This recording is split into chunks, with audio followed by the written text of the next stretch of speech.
अहोई अष्टमी का व्रत कार्तिक मास के कृष्ण पक्ष की अष्टमी को किया जाता है। यह व्रत स्त्रियां अपने संतान की दीर्घायु और उनके स्वस्थ जीवन की कामना से करती हैं। यह व्रत निर्जल और निराहार किया जाता है और शाम को तारों को अर्घ्य देकर यह व्रत खोला जाता है। हालांकि कुछ जगहों पर चंद्रमा को अर्घ्य देकर भी इस व्रत का समापन किया जाता है। तो आइए सुनते हैं अहोई आठे व्रत कथा। प्राचीन काल में एक साहूकार था। उसके 7 बेटे और 7 बहुएं थी और एक बेटी थी। दीपावली से ठीक पहले कार्तिक मास की बड़ी अष्टमी को 7 बहुएं अपनी इकलौती ननद को लेकर जंगल से खदान से मिट्टी लाने गई। जहां वे सभी मिट्टी खोद रही थी वहीं पास में स्याऊ माता यानी कि सेह की मांद थी और गलती से मिट्टी खोदते समय ननद से सेह का बच्चा मर गया। तब स्याऊ माता ने कहा, तूने मेरा बच्चा मारकर मुझे निपुत्री कर दिया, इसलिए मैं तेरी कोख बांधूंगी। तब वो ननद डर गई और अपनी 7 भाभियों के पास पहुंची और उनसे कहा, तुम में से कोई मेरे बदले अपनी कोख बंधवा लो। 6 भाभियों ने मना कर दिया, लेकिन छोटी भाभी सोचने लगी कि कहीं मेरे मना करने से मेरी सासू माँ मुझसे नाराज ना हो जाए या फिर मेरे पति ही मुझसे रुष्ट ना हो जाए। और इस बात को समझकर उसने अपनी ननद से कोख बनवाने के लिए हाँ कर दी। इसके बाद से जब भी बहू के कोई भी संतान होती, कोई भी पुत्र होता, वह 7वें दिन मर जाता और इस तरह उसके 7 पुत्र हुए और 7 के 7वें दिन मर जाते। तब एक दिन उसने ज्योतिषी को बुलवाकर पूछा कि हे महाराज, ऐसी क्या बात है कि मेरी जो भी संतान होती है वो 7वें दिन मर जाती है, इसका कारण क्या है? तब पंडित जी बोले, हे देवी, तुम सुरही गाय की पूजा किया करो, क्योंकि सुरही गाय स्याऊ माता की भाईली है और यदि स्याऊ माता तुम्हारी कोख छोड़े तभी तुम्हारा बच्चा जी सकता है। बस यह सुनकर वह बहू नित्य प्रति प्रातःकाल जल्दी उठकर चुपचाप जाकर सुरही गाय के नीचे साफ सफाई कराती और ये देखकर गौ माता बहुत प्रसन्न हुई। उन्होंने देखा कि किस तरह साहूकार के बेटे की बहू सुबह आती है और बहुत ही श्रद्धा से, बहुत ही प्यार से, सही तरीके से उनके आसपास साफ सफाई करके चली जाती है। और इस तरह उससे प्रसन्न होकर उन्होंने एक दिन उससे पूछा कि बेटी, तेरे से मेरी आत्मा, मेरा मन बहुत प्रसन्न है, बोल क्या मांगती है? तब साहूकार के बेटे की बहू बोली, हे माता, स्याऊ माता तुम्हारी भाईली है और उन्होंने मेरी कोख बांध रखी है, तो आप कृपया करके अपनी भाईली से मेरी कोख खुलवा दो। उस दुखियारी की बातें सुनकर गौ माता बोली, अच्छा ऐसी बात है, तो चल, एक दिन मैं तुझे उसके पास ले चलूंगी। और तब गौ माता उसे साथ में लेकर 7 समुद्र पार अपने भाईली के पास चल दी। रास्ते में धूप बहुत ही कड़ी पड़ रही थी।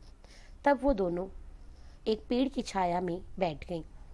तभी उसने देखा कि वहां पर एक सांप आया और उसी वृक्ष के नीचे गरुड़ पंखनी ने अपने बच्चे दे रखे थे और वो सांप उन बच्चों को डसने लगा।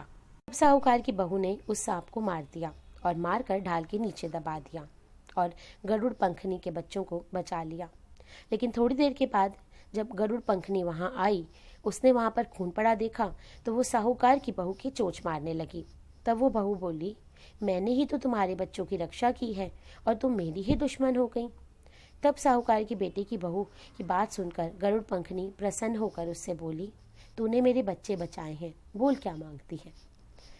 तब साहूकार की बहू बोली, हमें 7 समुद्र पार स्याऊ माता के पास पहुंचना है। तो गरुड़ पंखनी ने उन दोनों को अपनी पीठ पर बैठाकर उड़ान भरकर 7 समुद्र पार स्याऊ माता के पास पहुंचा दिया। स्याऊ माता अपनी भाईली गौ माता को देखकर बहुत प्रसन्न हुई और बोली कि भाईली आज तो बड़े दिनों बाद आई है। दोनों बहनें बहुत ही प्यार से मिली। थोड़ी देर के बाद स्याऊ माता बोली, बहन, मेरे सिर में बहुत जुएं हो गई हैं।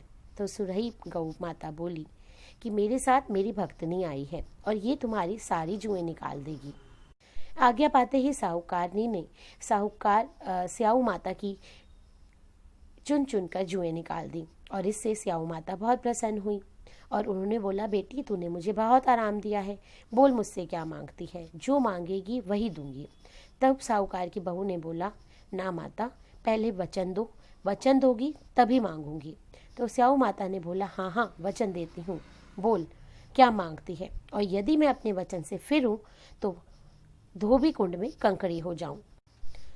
तब साहूकार की बहू बोली, मेरी कोख तुम्हारे पास बंधी पड़ी है, तो माता कृपया करके उसे खोल दो। तब स्याऊ माता बोली, अच्छा तूने तो मुझे ठग लिया। मैं तेरी को कभी नहीं खोलती, लेकिन तूने इतने प्यार से मेरी जुएं निकाली हैं, मुझे खुश किया है, प्रसन्न किया है, तो अब तो तेरी कोख मुझे खोलनी पड़ेगी। जा, जब तू अपने घर पहुंचेगी तुझे तेरे 7 लड़के और 7 लड़कों की 7 बहुएं मिल जाएगी।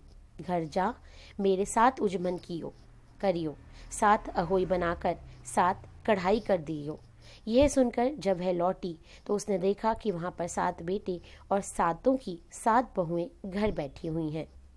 यह देखकर उसकी तो खुशी का ठिकाना नहीं था। तब उसने 7 अहोई बनाई, 7 उजमन किए और 7 ही कढ़ाई की। दीपावली के दिन उसकी जिठानियाँ कहने लगी अपने बच्चों से भी, जल्दी जल्दी अपना काम ख़त्म कर लेते हैं, नहीं तो छोटी चाची तुम्हारी आएंगी और अपने बच्चों को याद करके रोने लगेगी। और थोड़ी देर के बाद उन्होंने अपने बच्चों से कहा कि जाओ, चाची अब तक आई क्यों नहीं, जाओ जाकर देखो कि क्या बात है।